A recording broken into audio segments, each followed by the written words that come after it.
Major support for Do the Math has been provided by Chevron, Edison International, the Kern County Superintendent of Schools, Kern High School District, Panama Buena Vista Union School District, and Valley Strong Credit Union, with additional production assistance provided by these supporters of education in Kern County and throughout the state of California.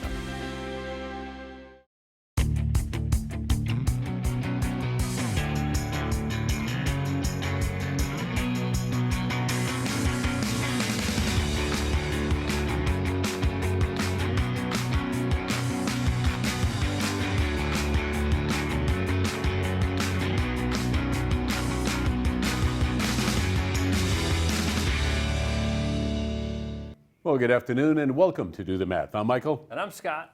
And I'm Evie. For math homework help, call in Bakersfield 636-4357. Everywhere else, 1-866-636-6284. Email dothemath@kern.org. We're online at dothemathonline.net and on social media. It's a lot of stuff we're on, isn't it? All right, so Evie, where do you go to school? I go to school at Discovery Elementary. And what grade are you in? I'm in 6th. How is 6th grade? It's good. Does your school only go to 6th grade or does it have junior high with it? It only goes to 6th. Okay, and you've been there for a while? No, I just started there You just this started? year. Oh, good. So how do you like, it's a new school then, obviously, for you. So how do you like your new school? It's good. It's a little nicer than my old one. Oh, it is nicer. Well, that's good. If you could make it even nicer, what's one more thing you would have them do at that school, maybe? Probably even more extracurricular activities. So do you do any of those right now? No, it's only sports and Okay. stuff. So you want other things besides just the sporting events and things like that. All right. So what kinds of things have you been working on in math so far this year? Probably like decimals, variables, solving like equations, stuff like that. So you've been doing some expressions and making those a little shorter and then solving for x or n or whatever like that. So doing a little bit of that. All right. Has anything given you difficulty yet this year? A little bit with the variables, like solving for x. Okay. So solving an equation and then solving for that x and then checking to see if that's the actual answer. Well, maybe we'll do a little bit about that. But first, I need you to help me with our social media problem today. You ready? All right, let's take a look at it together. So go ahead and read that question for us. What is the most reasonable unit to measure the distance traveled in an hour-long car ride? All right, so we've got a couple of different measurements there that we can go by. Feet, miles, inches, and yards. So which one of those do you think is the best? Probably miles, Why do you think miles? because it's the longest out of all of the options. It is, right? If we took 1 mile, it would be the longest out of all of those, right? So would it be feasible or possible to measure a car ride in the other units?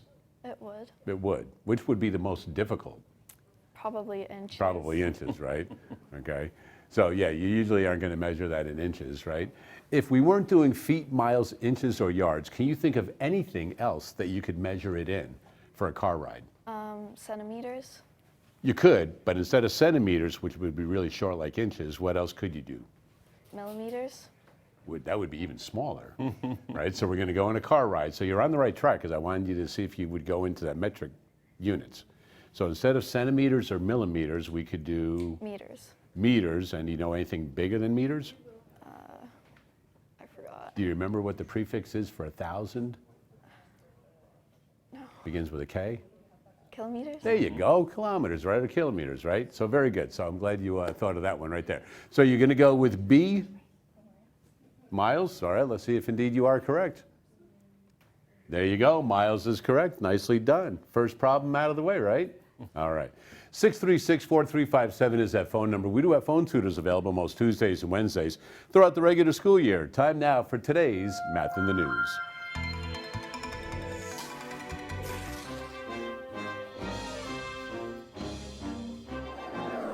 All right, today's Math in the News. We've got Paloma with us. How are you today? I'm well, how are you? I'm excellent. Thank you for coming in today. You are with California Aeronautical University. That is correct. And you're a student there? I am. And, okay, how long have you been a student there? I've been there just about a year now. I joined last January. Okay, and how long is the program? The or program- is it dependent on different types The of flying? program is expected to be 3 years, so you Okay. should be graduated within 3 years, and then you'll probably be working there. What's really cool about this school is that you'll join as a student and you'll get all of your licenses and ratings, and then you'll become a CFI, and what will happen is you'll reapply to the school and you'll work there as a CFI. Okay, so a CFI, Certified Flight Instructor, correct? Correct. All right, so I'm just making sure that I've got that correct and we're on the same page here. So you will get trained there. Mm-hmm. You'll get all of your ratings and your licenses and things like that. Then you'll be Correct. trained to be an instructor. Mm-hmm. And then you have the opportunity to work there as an instructor. Correct. And it's about a 3-year program. It is about a 3-year program. Okay, and you're 1 year into it. I'm 1 year in. And what got you into it in the first place? So I originally wanted to fly for the Air Force. Before I was at CAU, I was at Oregon State University. Okay. I was in the ROTC program. I wanted to join the Air Force and fly for the military. But I had a couple personal things going on at the time and figured it might be best to go the civilian route. I ended up getting a scholarship from the Air Force. It's called the AIM High Academy Scholarship, and got to get 15 free hours from the Air Force, which I actually did at California Aeronautical University, Okay. which is a fantastic scholarship that they provide. It's mostly for kids in high school, but you can apply and get 15 free hours. And that's to motivate kids to get into aviation, since we're in a little bit of a shortage right now. But I did that. I was at California Aeronautical University and loved it so much that I joined there. Good, and we saw the different photos here of the things going on at the university, right? And so those are the instructors and some of the students and stuff, I take it right there, right? Yes. So there are different training programs though also, correct? There are. So they have the flight program, and then we also have our maintenance program, which is where individuals can get their A&P license and work with planes as mechanics. Okay, so you've been there for about a year now. I have. Have you done a solo flight yet? I have. So that's in stage 1 of your private program. Okay. So that's usually within the first 20-ish hours that you'll hit that solo flight. What was it like the first time you went up? Because you're like, yeah, I want to fly a plane, right? But then the first time you go up there, especially in a Cessna type plane, correct, right? It's definitely a little scary at first. Your instructor will hop out and they'll close the door, and then it's just you in the plane. So it's a little nerve-wracking at first. The biggest thing for me is when you take off, the plane is so much lighter because you don't have your instructor in it with you as well. So that was a little different for me, but what you'll do on your first solo flight is you'll just fly a traffic pattern at the airport, and you'll do 3 takeoffs and landings. Okay. So it really hit me when I was in the downwind all alone, and I was looking to my left and I saw the runway, and knew it was all up to me to land by myself, but it's a really freeing experience. So what is your eventual goal? Do you want to be an instructor or do you want to fly? So what usually happens is people will become an instructor to build up those extra hours, because to get hired by the airlines, our school requires us to hit 1,000 hours. Usually it's 1,500, but our school is 141, so we only need 1,000. But usually with just your training, you won't hit those hours, so you'll work again as a CFI. Some people will do chartering stuff once they hit their commercial and stuff like that to build up those hours, but most people do become a CFI. So that's definitely within the line of what I want to do, and then eventually I'm hoping to fly for the airlines. All right, so can you do this while you're in high school, or do you have to wait until you're through with high school? Or So you can start flying once you're 16. So that's the minimum age. That's when you can take your solo and then get licensed, correct? That's when you Okay. can get a license at 16. But our school is a college, so we also get our degree along with our training. So this is something that you would have to do after high school, but And I know you guys have a career day coming up also, right? We do have a career day, yes. That should be on the 7th. Right, so we can see up on the board right there, we've got the Aviation Career Day coming up, and I'm sure you'll be out there, right? I will. And I know we've got another graphic to show some of the exhibitors that'll be out there. We've got United Airlines, Endeavor Air, Alaska, Horizon, and you can see a lot of the airlines listed up there right now. Has anybody else in your family flown or you're kind of the first one to take this step. I'll be the first. So are your parents kind of worried a little bit about you doing this? My dad thought it was cool. My mom was definitely, sitting on her hands about it a little bit. But she sees how much I love it, and that makes her happy. So they're both very supportive of Okay, what well, I I do. know that a lot of students are probably watching this right now going, wow, Paloma was able to do this. She's still pretty young, wants to get into this. If somebody goes out to Career Day out at CAU this weekend on the 7th, what can they expect to see? What will be going on out there? So we'll be having tons of vendors. What's really cool about Career Day is we'll be doing tours and stuff, and our planes will be out there. So you can talk to almost anyone out there, and they'll go out there and they'll show you the planes. You can get up personal, you can touch them. You can see what's inside, you can see the cockpit, what we train in, which is really cool. We have all of the airlines that'll be here. The Air Force and Marines should be there as well, which is really cool. Right. I'm on the flight team for our school. Most of the flight schools around the country have flight teams, so we compete in Right, I was going to say, I know competitions and you guys have competitions like in other sporting events and things like that. Exactly, So you guys do yeah. have those as far as students that are in aviation and things like that. So have you done any of those competitions yet? I or no? have, yeah, we just had regionals back in October, which were really fun. It's basically like our football team. It's, Right. all that we do. So there are landing competitions, and there's message drop, where you drop the little box out of the plane and try to hit a direct point. Yeah, I think the flower drops is something that I remember also. Exactly. And then there are also ground events. So there's ACID, which is aircraft identification. We have ground trainer. We have navigational stuff, where you'll fill out a sectional chart and try to get to every single point on a T, knowing exactly how much fuel it'll take to get there, exactly what time you'll get there by the second. So there is a lot of mathematics behind it, because There there's is an a lot of incredible math. amount of mathematics behind flying and aviation, figuring out all of those numbers. Have you done your instrument rating yet? I'm working on it right now. My check ride should be by the end of this month. Very good. Well, Paloma, we certainly do wish you all the best. Thank you so and much. Can kids go out and see you? Will you be out there on They can. Career Day? I will be there. I will All right, be. good. Well, Paloma, thank you very much for coming out once again. That is coming up on the 7th between 9 and noon at California Aeronautical University. Paloma will be there, as well as a host of other airlines, and we'll be back with more right after this.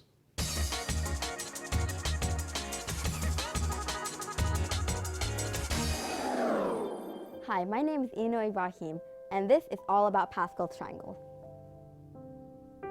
What is Pascal's triangle? Wait, first off, who is Pascal? Blaise Pascal was a famous mathematician who was alive during the mid-1600s, and while the triangle wasn't found by him, he discovered most known about it today. Pascal's triangle is a triangular array of positive whole integers that always starts with a 1 at the top and 1 running down the sides of the triangle. Every new number is the sum of two numbers above it.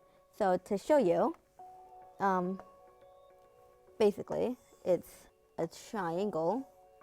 It starts with a 1, and like I said, 1 running down, and 1 plus 0 is 1, and 1 plus 1 is 2, so that's how it would go down. The properties of Pascal's triangle. Some properties of Pascal's triangle is that the triangle will always be symmetric, as shown here. Also, additionally, the second diagonal will always be the ascending positive integers, whole positive integers, so 1, 2, 3, 4, 5, 6, so on and so forth. However, what's cool is the full diagonal are the triangular numbers, 1, 3, 6, 10, 15, and 21. I show this as a model here with 1, you can see the triangle, and 3, it's an even easy triangle.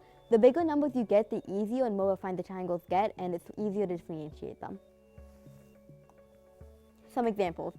Say Sally wants to find all the coefficients of the expansion of the polynomial x plus y to the power of 6 using Pascal's triangle.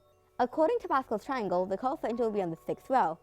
Numbers on the 6th row are 1, 6, 15, 20, 15, 6, 15, 6, and 1. So it's also symmetrical. Which also, that concludes that her answer would be those numbers right there. How does Pascal's triangle help us? Pascal's triangle helps us in many ways, such as being applied to expressions to be able to find probability calculations. It can also be help to find a number in combinations, find coefficients when the expression x plus y to the power of n is expanded, and it can also help calculate binomial probabilities. Binomial means the sum of two numbers. In conclusion, Pascal's triangle is a mathematical structure with many properties. These help us solve for the probability and for specific equations such as x plus y equals to the power of 6. The more secrets we can uncover about Pascal's triangle, the more we can uncover about this even more complex structure, our world.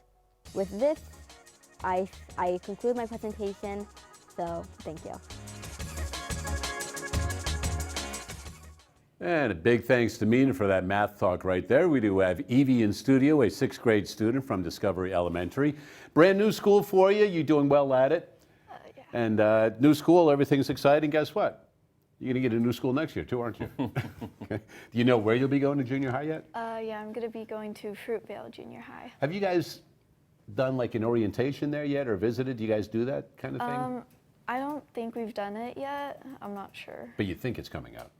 And you guys probably at that time will probably start looking at your schedule and kind of like electives and things like that. Have you heard about any of those things that you could possibly do? Yeah, there's like computer programming, computer science, robotics. Is there anything that you're kind of interested in right now? I know I want to do computer science and robotics. Oh, good. Now, do you think that will lead into something you might want to continue doing later on down the road? Good. Well, we can talk about that later on too, but I need you to get you to work right now, okay? All right, over to the board with Scott. So this is one of the problems you were working on, and I know that you said that you solved it, but then you saw what you did and were able to fix it. So it says, Amy volunteers at a shelter. She worked 10 hours in March. So 10 hours in March, 12 hours in April.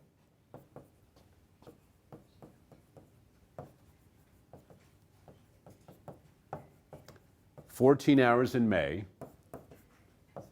16 hours in June, and then they want to know how many will she work in December?"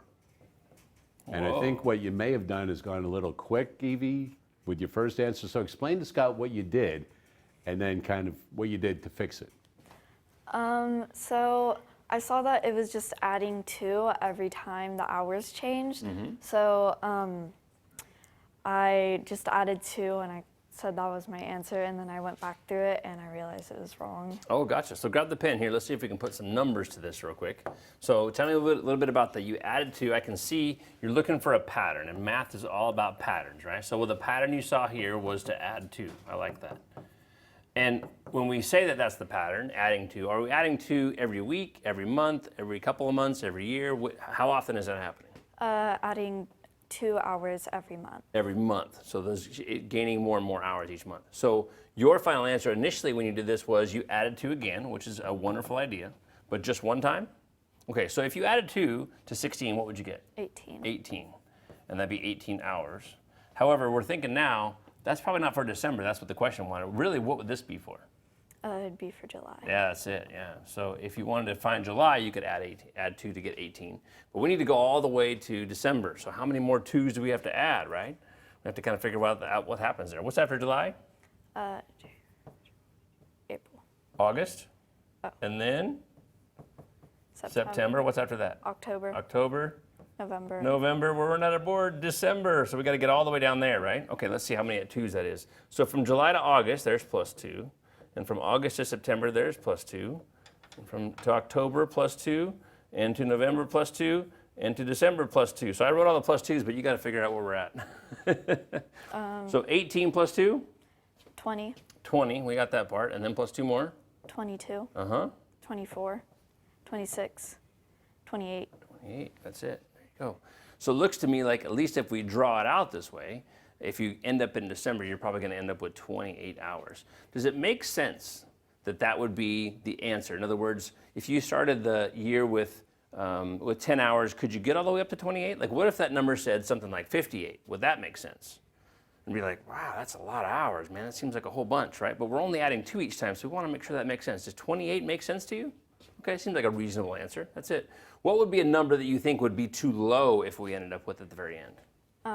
Probably 22 would Okay, probably be there you go, too something low. like that. Or in the case where you did it initially, maybe even a number like 18, right? When you said 18, you go, oh, you know what, I did add 2, But it doesn't make sense because there's a lot of year left, a lot more months left, right? So we want to make sure that answer makes sense at the very, very end. It looks like we got 28. We could probably make an equation out of it, but maybe that's for another day. Nice job. But I'm glad that we went over this and she brought that to my attention because there are a lot of students that will see this problem, see that you're increasing by 2, not think about December, but what's the next number in line, which is 18, which is probably what a lot of students do. Yeah. And then the key thing in there is December. Yep. Right? Does it make sense? So if you want to clear the board, or you can just work on the other side. Let's see here. We'll do another one. There we go. All right, so here we go. You can make yourself a T-chart if you want. Okay. On the left-hand side, we're going to go time, money on the other side. So under time, we're going to have 3, 4, 6, 7. For the money, we're going to have $135, $180, $270, and $315. Now the question is, if the pattern continues, how much will be saved after 1 year? Wow.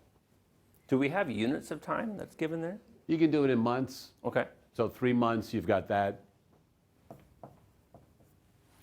So after 1 year, how much money will be saved? Okay. So maybe this is time in months and money saved. These are things that we want to look at there. All right, grab your pen. What do you think? Let's do a little bit of writing, a little bit of thinking, a little bit of talking about what's going on here. What's happening here?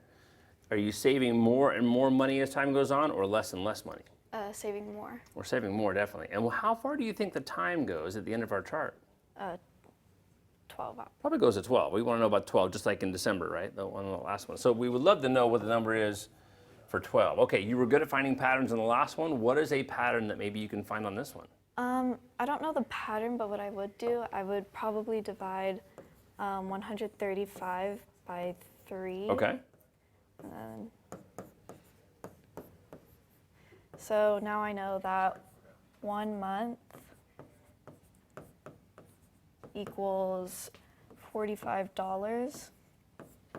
So and that's how much we're saving that month, right? So each month we're saving $45 more. That's good. All right. So that's one great way to figure out what's going on there. Okay. And then since we need to find out how much money we have in 12 months, then I do 45 times 12, which would get me $540 for 12 months. Good savings there. All right, so let's test your theory real quick to make sure from month to month we really are saving 45. If you took 135 in month 3 and added 45, do you get 180? Is that true? Let's see if that actually works, because 45 is what we're saving each month according to your theory, which I think is a pretty good one.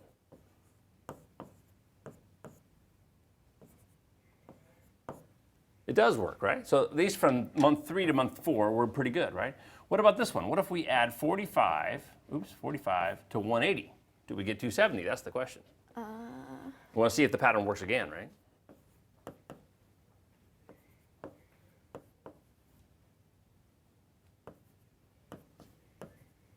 Didn't quite work. We got 225, right?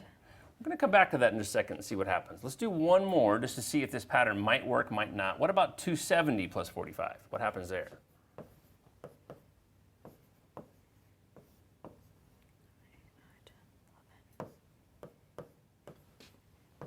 Hey, we got 315. So this works, and that one works, but the one in the middle. Now tell me why the one in the middle doesn't work. I think you did the math right. Don't get that part wrong. You don't have to redo the math. The math is wonderful. In fact, I think this number 225 is actually a good thing. Why doesn't it fit your pattern? Because I think your pattern is spot on. You found the pattern, which is to add 45 each month, right? So we go from 3 to 4, and then we go from 4 to what? 6. We skipped. What did we skip? We skipped 5. So if you wanted to know what happened in month 5, it would be 225. It wasn't up there, but we found it. And if you added 45 to 225, you'd get to month 6, you'd get to another one here, to 270, right? And so your pattern works, but the key is finding out, oh my goodness, we have something that's missing there. And if you didn't realize it was missing, you would think, I got to find a brand new pattern. My pattern doesn't work, but your pattern actually works real well. Just be real cognizant of what's going on there. So we're missing here. At the very, very end, if you added 45, you could kind of do a whole bunch of addition, but I like the way you did some multiplication. And at the very end, how much did we end up saving? We saved $540. 540, and that was 45 times 12, right? That's where you got that amount of money. Good deal. Nicely done. Yeah. A lot of great work right there. And going by your increments of 45 every month, here's one thing I'd like you to take a look at. After 6 months, how much money did they save? They saved $270. How many times can 6 go into 12? Twice. So if we did the 270 times 2, you think that would work also? Probably. So that would Good get you to answer, good 540 a little quicker. That way you can check in. That way, because if you're like crunch on time sometimes, you can go a year. Well, I know a half year is 270, so a full year is twice that. Does that make sense? There's always a multitude of ways to fill in any problems and solve them a bunch of different like ways. that. So for your great effort today, you've got yourself a pass to any activity, athletic activity that is, at CSUB, so congratulations on that. I know basketball season's going on, softball and baseball coming up, wrestling, swimming and diving, all sorts of stuff going on. So hopefully you have an opportunity. Go check out a sport that you like. We'll be back with more right after this.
And Evie is our guest today, a 6th grade student from Discovery Elementary. Great work right there with the patterns, and that's a lot of what mathematics is, right? Is looking for those patterns and trying to figure it out. So I'm going to give you a totally different problem now. You ready? All right, head on over to the board.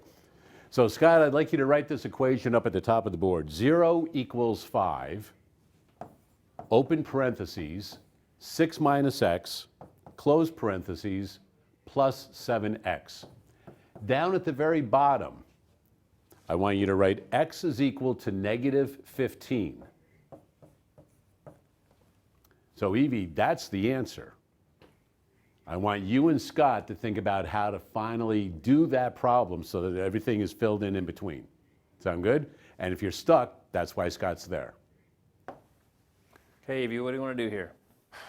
I'm not sure because, well, we haven't started multiplying with negatives or like, we've done like adding and subtracting negatives with negatives, but we haven't done it with positives yet. Gotcha. So And you told me something a little bit about multiplying. How do you know that there's some multiplication happening in this problem? because the x is next to the 7. Gotcha. So you have a number next to a letter we're going to multiply together. There you go. Anything else in this problem that suggests that you're going to do some multiplying? Well, there's no symbol between the 5 and the parentheses, so it means that we're going to multiply. That's it. We're going to multiply the 5 times the things that are in the parentheses. We can at least start there. And I don't know if you've ever seen this before, but when you have a number on the outside of parentheses, you're going to multiply it times each number or each term on the inside of the parentheses. You know what that property is called? Distributive? Well done, exactly. Grab that pen. Let's see if you can figure out what's going on here. So we have this part. That's going to stay the same. What's 5 times 6? 30. 30. Go ahead and write that down. And then we're doing 5 times negative x. So what does that look like? I don't know. Well, you have this one. You just told me that because we don't have anything in between the number and the letter on 7x, it's 7 times x. It's the same thing, right? You just squished them together. It's almost like this little dot or a multiplication sign is missing. Same thing happens here. 5 and negative x. We're just squishing those things right together. Okay? So if you squish them all together, what would you have? Everything you see here, 5x, right? You'd have a 5x. Nothing wrong with that. The only difference is you got to put a negative in between, that's all. Okay? And then at the very end, what do you still have left in this problem? Add 7x. Go ahead and put the plus 7x at the end. So in this kind of equation, what we really like to have done is get rid of those parentheses first, right? So the equation looks a little bit more simple. All right. So we're going to keep this side the same. We're going to keep the 30 the same, but we have a couple of terms that you can put together. Have you combined terms in the past? Yeah. There you go. So what's negative 5x plus 7x? 12x. If you had positive, it certainly would be. I'll tell you what, you could even rewrite this. This problem could be written like this. You could put the plus 7x over here and the minus 5x right there. You could. These two things are actually equivalent. And if you see it like this, it's probably a little more simple to figure out what's going on. Now let's see if we can put them together, right? Everything over here on the left-hand side is going to stay the same. That 30 is going to stay the same. But let's try this again. What's positive 7x minus 5x? Wait, 7 minus 5? Or just minus, yeah, that's it. 2x. Yeah, and is the 2 a positive or a negative? Positive? It is, that's right. So go ahead and put plus 2x. So far you're doing great. We went from this big old mess here to something a little bit more simple, right? Have you seen an equation like this with a letter and a number in it? What do you do now? You multiply. Okay, tell me a little bit about multiplying. Where are you going to multiply? You do the 2 times the negative 15, and you put the And bigger this is number the on goal. top. This is certainly the goal. I know that you know how to plug it in. So that's exactly right when we want to go check. Let's see if we can get here without using this number. It's a challenge, I know. It is a challenge. So far, we haven't used negative 15, have we? So far, we haven't used it. And we don't want to use it. See if we can get this answer without using it. So have you ever seen something like this? X plus 1 equals 5. Have you ever seen something like that? Yeah. Okay, so how do you solve that one? Well, you would just subtract 1 from the 5 and get 4. Oh, there you go. So you're doing a little bit of the opposite here, right? You're doing the opposite of what it says. It says plus 1 and you're doing minus 1. Can we do the same thing here? Okay, which one do you want to add or subtract here? What can you do the opposite of? Would we do 30 minus 2x, or would it be... Sure, let's do that. That's great. That's great. So maybe minus 2x right here. And then it has to happen on the other side as well, right? Because you have to do it on both sides. Over here you did minus 1, but you had to do it minus 1 over there as well. On both sides, the equal sign. So we're going to do minus 2x on this side as well. All right, what's 0 minus 2x? Negative 2. Negative 2x, that's right. Go ahead and write that in that space.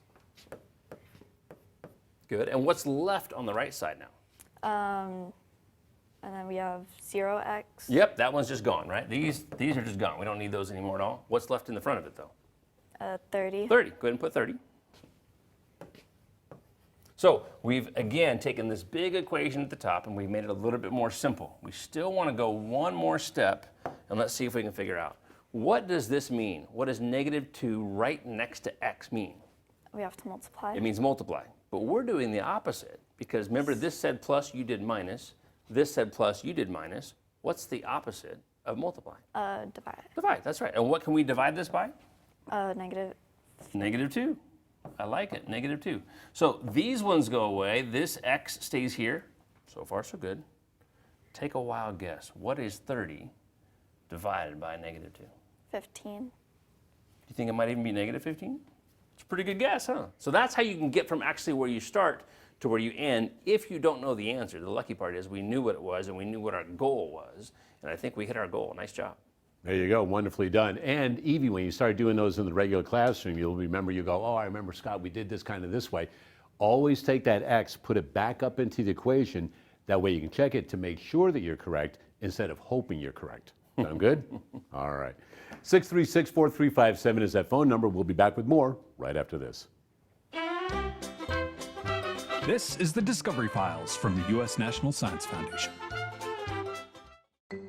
Planets, interstellar gas, and stars that illuminate the night sky account for only 15% of the matter in the universe. The remaining 85% is known as dark matter, which emits no light, only detected by the gravitational pull it has on other visible objects. Dark matter affects how elements like helium, hydrogen, and lithium are formed. But if you can't see it, how can you predict and identify its elusive signature? Physicists are in fact predicting cosmological signatures of dark matter by studying how lightweight forms of elements, such as helium, hydrogen, and lithium, were created in the immediate aftermath of the Big Bang. They are also studying the effects of dark matter on cosmic microwave background, the electromagnetic radiation created by the union of electrons and nuclei in the wake of the Big Bang. The research revealed that lighter forms of dark matter could make the universe expand so fast, lightweight elements wouldn't have a chance to form. And if certain models of dark matter have a mass that's too small, the universe would look different from what we now observe. This is the Discovery Files from the U.S. National Science Foundation. Imagine a prehistoric shark, more than 3 times the size of a great white shark, that evolved after dinosaurs went extinct and ruled the seas until only 3 million years ago. Enter Megalodon, the largest known shark and the apex predator in the ocean during its time. What, you wonder, did a fish that size eat, and why isn't it still swimming in the ocean? Researchers took a deep dive into the ancient marine food web to explore Megalodon's menu options and understand why it went extinct. It turns out Megalodon's teeth provided a great source of evidence. A single enamel-covered Megalodon tooth was sometimes bigger than a human hand. That rock-hard enamel, which has lasted for millions of years, provided a critical resource in the team's research, nitrogen-15. The more nitrogen-15 in an organism, the higher it was on the food chain, providing Megalodon with lots of prey to choose from, and its teeth told the story. It turns out this megafish ate mostly animals at the highest links of that prehistoric food chain. Researchers hope to understand that ancient food chain and uncover clues to Megalodon's extinction. And they were going back in time there. Now, time now for us to go back in time and take a look at some more Antiquities of Math.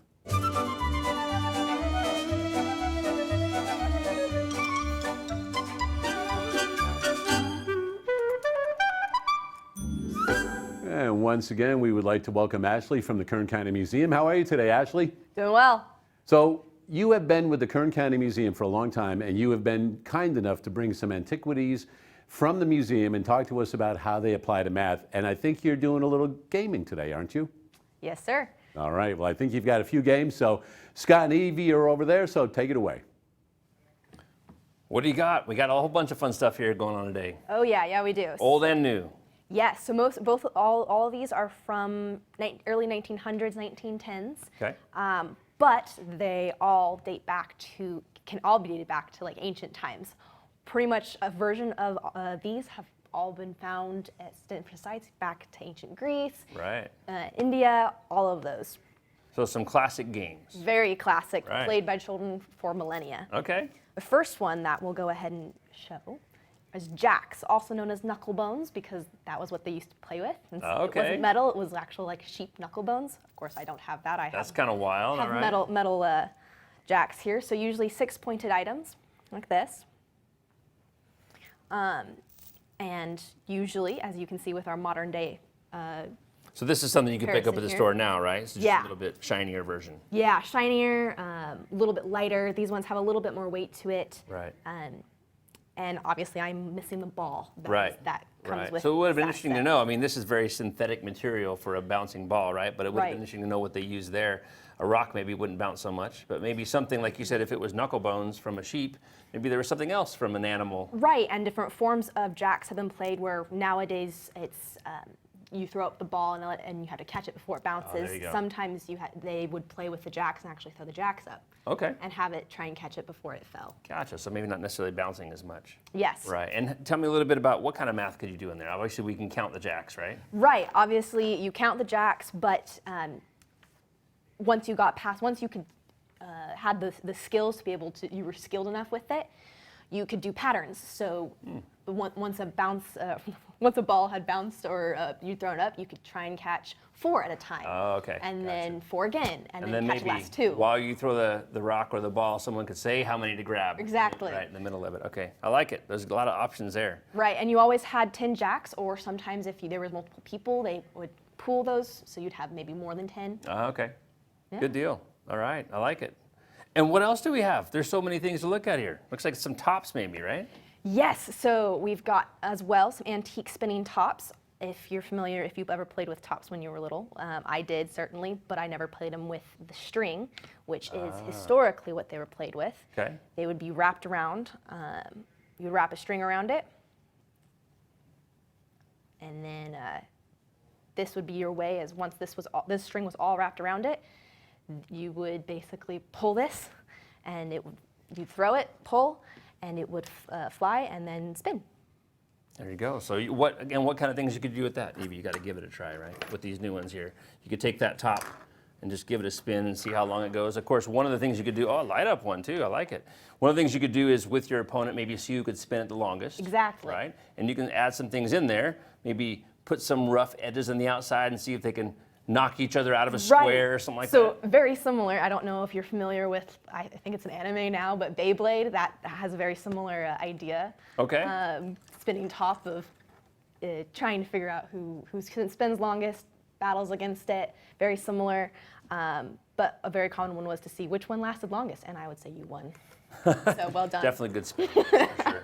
And those, to me, look like they're made out of wood, but of course, Yes. if you were skilled enough, you could make them out of stone, you could make them out of bone, you could make them out of Absolutely, other yeah. materials, right, depending on what was around. Yes. And it seems like a lot of these games we're looking at today probably have to do with what materials were in someone's possession, what they had available to them, and they can make a game out of them. Yes, absolutely. So very similar to how this was originally bones, so too were marbles. Marbles, there you go. So most of the marbles here you'll notice are of a different, so you have glass marbles. Right. I've got stone, Different sizes. clay, some of them are glass, etc. Yeah, and you could totally make them out of wood as well, sure, right? Yes, absolutely. So wood, I have cement ones at home that I played with. Okay. Very similar. Again, you could make them out of bone. And the idea of marbles, right, you take the big one and try to knock the other ones out or Yes, something like that? so that's the most classic version of marbles. Right. Ring toss or just marbles in general. You'd have the larger one. Uh-huh. So a larger one, and you would flick it. I don't know. My marble skills back in the day, not so good, right? I got to work on that a little bit. But I think one of the things that I'm thinking about, depending on what materials you had again, would be it would really teach some young children a little bit more about their surroundings, right? So Yes. you'd have different densities of marbles, whether it's bone or wood or metal or stone, and you'd have to hit that marble a little bit harder to knock it out of the area, right? Depending on what material it was made out of. Yeah, with marbles in particular. So the way that you play marbles is, like we've said, you'd get a larger one, and you'd angle it, and you'd want to flip it. I won't flip this one because this one is one of our Gotta antiques. make sure we take care of it. But with the larger glass one right here, you'd use your thumb. This was at least the British way of doing it. Okay. And whoop, whoop. There you go. Yeah, My there bad, you go. sorry. Maybe not on the table so much, but I understand the idea for sure. And then I know back in the day when I used to play, when I was little, the ones you knocked out, you got to keep, whether they were yours or not. Right. So you could, obviously, with the different games that you played, there was keepsies. So Yeah. that was if you knocked the marble out, you got to keep it.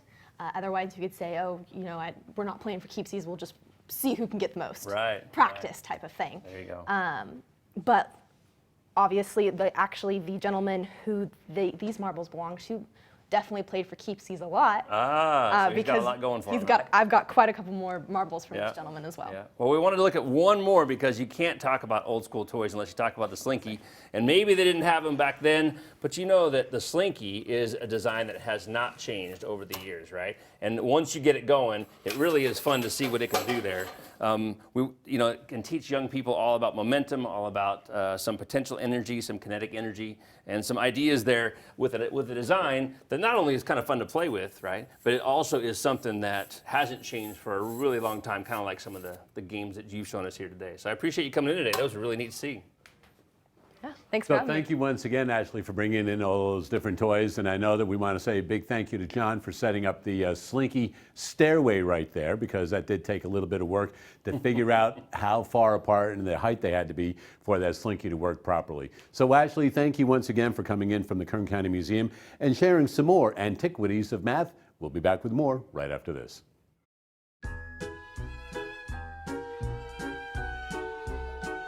Longing for more space, open skies, and exotic travel? Then look up. About 30 to 600 miles straight up at the ionosphere, Earth's interface to space. Nestled far above the clouds but below outer space, this little understood destination invites you to explore its many features. Experience both the weather from Earth and the weather from space. Marvel at the ballet of radio waves and navigation signals, like GPS, leaping through this particle paradise. Sit back, relax, and take in the aurora, some satellites, and the International Space Station as they sail by. And you'll want your camera handy for one of the region's signature features, bright and colorful air glow. This daily show is made possible by the ionosphere's own swarming charged particles, because that's what the ionosphere is. It's all charged particles. During the day, enjoy the sea of particles, freshly energized by the sun. As the sun sets, this particle party relaxes and the air glow thins. Our quieter nightlife lets you gaze into clearer skies. The ionosphere is in constant motion, an amazing effect of space weather. Don't miss when solar storms rain down. The storm separates the particles even more, making this colorful region delightfully more dense in some places and stunningly sparse in others. And don't forget about storms from Earth below. Your weather from back home also stirs up this one-of-a-kind destination. Experience the unique beauty of every season, as changes in Earth's atmosphere, daily and annually, can create pressure waves, changing the ionosphere's shape and density. Venture to the equator, where our particles are packed in lush and thick.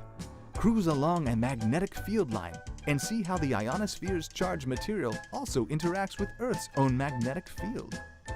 Don't miss the superhighway of particles zipping out to space and back down to the planet. This unpredictable parade of charged particles can help you unplug and unwind.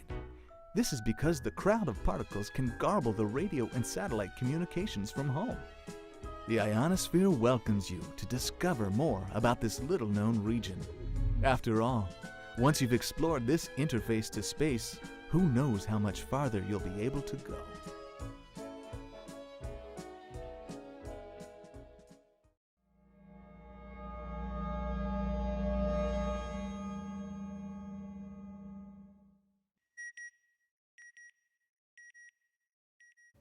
And in studio, we still have Evie, a 6th grade student from Discovery Elementary. Have you played with all of those games before? No. Okay, I was going to say, because sometimes it seems to be like you don't have those around as often anymore. And even for young kids, like kindergarten, things like that, even jacks can help build their mathematical skills and fine motor skills, trying to pick those up one at a time, work on counting, the physics behind the tops, geometry with the angles and things with the marbles and things like that. So a lot of things that kids may not realize is going on while they're playing those games. Yeah. So, you ready to play another game? This is an excellent one. This is a card game. So, there are 4 problems you and Scott are going to have to solve. So head on over to the board. And there are 3 numbers you can use, Scott. So maybe you can write these someplace: 0, 3, 4, and 5. So you must use only those numbers, and as you can see in the first one, It says the greatest possible result. So you're going to start with something and subtract a number with a decimal. So you're going to put the 0, 3, 4, and 5 in those boxes, and you're going to see what is the highest possible result you can come up with. Make sense? Interesting, huh? So you and Evie can work on that. We're going to see how far down the list we can go. Okay. But that's your first one. So how do we make this the biggest possible result? We got to put those 4 digits in those 4 boxes. What do you want to start with? Probably 5. Okay, and tell me a little bit about your thinking there. Why do you want to start with 5?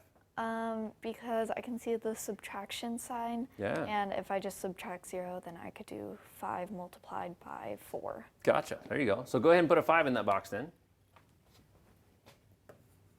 All right, and this is a decimal, so it's basically 5 minus this whole entire number. So do you want this number here that we have to be really big, or do you want it to be really small, or somewhere in the middle? Really small. The smaller the better, right? Because then we'll end up with the biggest number at the end. So how do we make that number small as possible? We've used 5, and we have 0, 3, and 4 left. Where do you want to put each one of them? Well, I want to put the number in the hundredths, so then I'd put the 3 and the 4. Is that the smallest possible number you could have here? In other words, what if you had 4 and 0 and 3 there? That would be a little bit bigger, right? So I like how you made the ones category, or the ones place, the smallest possible, and the tens the next smallest, and the hundredths in the next smallest one there. Any idea off the top of your head what the actual answer to that problem is? Oh no. 4.66. Good job. Well done. That's a pretty small number, right? Or sorry, pretty big. The biggest number we could possibly make anyway, at least with the decimal about what's going on there. And 4.66 is indeed the biggest result you can get. Well done. So on to the next one, Evie. You need to get as close to 0 as possible.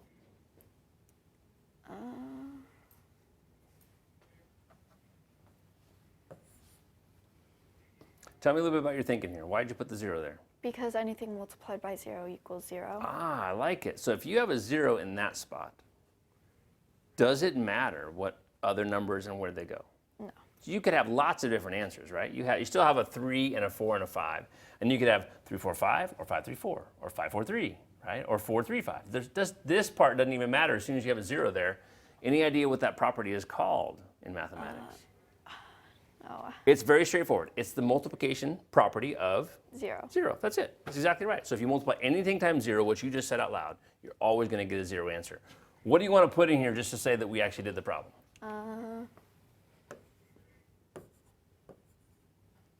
3.45 times 0, definitely going to be 0. I like it. So this little bit of logic before you start the problem is probably going to help out the best. Answer check. Did we do okay? I kind of like 5, 4, 3 instead. Would that be all right? I know, but we're going to let you go with yours. 3, 4, 5, you are the one playing. All right, an answer greater than 10. Ooh, that'd be interesting. We have to get bigger than 10. So again, tell me a little bit about what you're thinking. We have a decimal number here, right? Just like we had in the other one, a decimal with a ones, a tenths, and a hundredths, and we're multiplying times another number. Well, I'm thinking put the 5 here because it's the greatest out of all of them. Okay. Put the 0 here because we don't want to multiply by 0. Right. Yeah, if you multiply times 0, you definitely wouldn't be bigger than 10, huh? And then probably put the 4 there and then 3. Okay, gotcha. And if you just did the whole numbers in this one, what's 5 times 4? 20. 20, so you'd be pretty big. Is there another way you could put those numbers in, then move them around, keeping the 5? Let's say we kept the 5 there. What other numbers could you move around? In other words, you said, first of all, this cannot be 0. We don't want that to have happen. But could you put the 3 there? Yeah. Okay, what's 5 times 3? 5 times 3 is 13. I mean, not 13, 15. 15, so that would still be bigger than 10. That'll work out pretty well. One last question for you. Can you put the 5 somewhere else to make this work? You could switch the 5 and the 4. There you go. So you could, in theory, you could have this be a 5, right? And then you could move things around. And the only thing you'd have to keep in mind is this number right here cannot be 0. a 0, right? Now you wouldn't get an answer of a 0, but let's say you had 0.34, 5 times basically a 0 or a 1 just wouldn't be bigger than 10. So that wouldn't be a good idea if you did it that way. If you got a 5 over there, you'd still have a pretty good chance as long as you put a 3 or a 4 in the front. I like it. Looks like we have one more. What does that say? Correct. So this one is going to be an integer, so no decimal in the number. It's got to be a whole number that you have to get as your answer. All right. So you have something decimal and then 2 spots. So same thing we had here. We have a ones place, a tenths place, and a hundredths place down here. We want to multiply times the other number, and the answer, we do not want a decimal in the answer. What are you thinking on this one? I'm thinking 0 at the end because then it would just get rid of one of the decimal Okay. places. I'm going to put 4 here because if we multiply 5 by 4, then it would get us 20, which would then cancel out the decimal. Okay. And then just put 3 here because it's the last number. Okay, why don't you work that out over here just to make sure. 3.40 times 5. Because that's what we're saying, and hopefully this number ends up being an integer. 17. There you go. So that is a number that doesn't have a decimal at the end. Is there another way you could move things around? I like how you had this 5 here. That's kind of a nice thing. You were thinking the 5 times the 4. If this was a 3, that wouldn't work out very well. What if the 5 was here? Is there a way you could do that? What if this number was a 5 and you had 5-0, right? And then What number would have to go here? 4. That would have to be a 4, right? Can you do that one real quick? 3.50 times 4 and see if that one ends up being an integer? There you go. So 2 different distinct answers that are happening there. And the key is to have the 2 zeros at the end, because when you move that decimal over, you end up with no numbers or no values in the tenths or the hundredths. There you go. I like to Nicely think you done. did You got all 4 of those problems done. Come on over, Evie. So well done on all 4 of those problems. You now have become an ambassador for Do the Math. You know what that means? No. Any idea? Like, no, it's on the top of my head, but I can't remember. It's on the top of your head, the tip of your tongue, and I'm going to help you. Okay. But as an ambassador, you simply are going to let people know about Do the Math. That's all you have to do. We even gave you a uniform, a brand new shirt, right? So when you wear that, people are going to go, hey, Evie, what's up with the shirt there? And you're going to go, hey, let's Do the Math. I was on the thing. You didn't see me? I'm worldwide. I'm famous now, right? So you can simply tell them about the show and kind of the stuff that you did on there. Sound good? You also, do you know how to do a Rubik's Cube? I do, but I've never solved one. I've never solved one myself either, but this is an exclusive Do the Math Rubik's Cube. So hopefully you can practice a little bit on that, all right? Earlier today, we had the pleasure of Paloma coming in from California Aeronautical University, and she talked a little bit about the first year that she is in her 3-year program at California Aeronautical University. This coming weekend on the 7th from 9 to noon on Saturday, there is an Aviation Career Day. And there are a lot of students that are intrigued with aviation and want to learn a little bit more about it, or maybe they have no idea and they just want to see what it's all about. A lot of different airlines are going to be out there, a lot of different exhibitors and booths and things going on. So if you have an opportunity, the 7th between 9 and noon, Aviation Career Day, you can learn all about the careers, the schooling, what it takes to become a pilot, and the other jobs that go into aviation as well. So it's not only flying planes. So that's going on at California Aeronautical University this Saturday from 9 to noon. And Paloma, she was here on studio. She said she would be there to answer everybody's questions. So Evie, if you went out there, you could go, hey Paloma, I remember seeing you on Do the Math. I need you to answer this for me. You can do that, right? Did you learn a little something today? Yeah. Probably a lot of things, right? More than you thought you were going to learn, right? Did you have fun today? Yeah. That's the most important thing right there. Hey, until we meet again, continue to do the math.